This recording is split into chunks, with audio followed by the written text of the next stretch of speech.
The movie begins as Cairo Sweet, an 18-year-old girl, narrates what it is to be an adult. She lives alone in her house because her parents, who are lawyers, are permanently abroad. She talks about how she finds an escape in writing and longs to be loved and not feel lonely. She mentions meeting a teacher who is also a writer. Cairo walks into class where Jonathan Miller, a literature teacher, is already in, even though the class won't start for another hour. She tells him that she lives in Lovell Hill, and he is very amazed. He gives her a list of books they will be going through in class, and she tells him she read them all, which amazes him even more. Soon, her friend Winnie joins them, and we learn that this is her second time attending this class. Her stomach grows, and she goes out with Cairo to get some food. After they left, Jonathan checked out the books Cairo brought to class.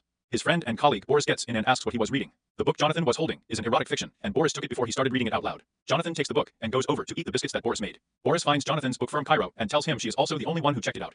Back at their house, Beatrice is buried in her work as Jonathan tries to get her attention. He tells her about Cairo and the kind of book she reads. He also lets her know that she has checked out his book from the library, but Beatrice mocks him. She gets a call from Amy, and Jonathan leaves to open some music as she gets angry over the phone. They share a drink as Jonathan starts reciting lines from a book called Under the Roofs of Paris as he kisses her. As they started dancing and making out, Beatrice's phone rang, and she had to leave. Boris complains about having a terrible weekend as he and Jonathan are sitting on the court. They looked over to the woods, and Boris told him that there could be ghosts in there and the plant feeds on the souls of the dead. Cairo walks out of the woods and greets them. Both of them kept asking her questions, and Boris offered her some biscuits before he left, while mocking Jonathan. Jonathan asks if she doesn't get scared walking through the woods all by herself, but she tells him she's the scariest thing in there. As Boris walks into the hallway, Winnie stops him and starts teasing him. He stops and talks to her as she tells him she wants to be in his class and he can tutor her. Cairo watches them converse from a corner. Winnie tells her that she is seducing Boris and asks if she is jealous in a sing-song voice. Winnie and Cairo are in Cairo's house while she is smoking. Winnie asks where her parents could be at this time, and Cairo tells her even though she doesn't know how long they'll be there. Winnie asks Cairo to let her dress her up, saying she can be both smart and hot. Cairo is writing an essay to get into Yale, and she couldn't answer a question that asks what her greatest achievement is. Winnie tries to help her, but they can't find the right answer. She finally tells her to experience something worth writing about. Cairo asks her if she really is going to sleep with Boris, and Winnie tells her she wants an older man to do it with,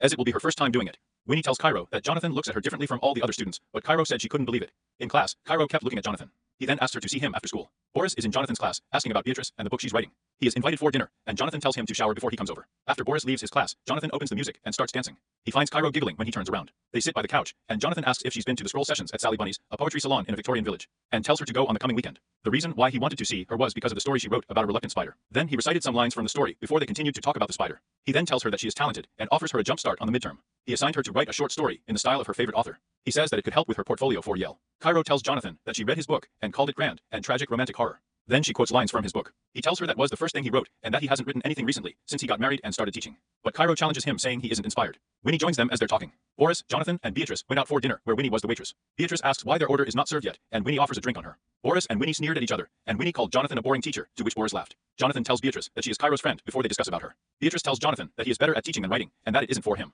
They both tell him it's not because he can't write that he's not a writer, it's because he stopped writing and wanted to be a teacher. Jonathan was offended. On Saturday, Cairo went to the poetry place Jonathan suggested, hoping to find him there. Soon, Jonathan will join her.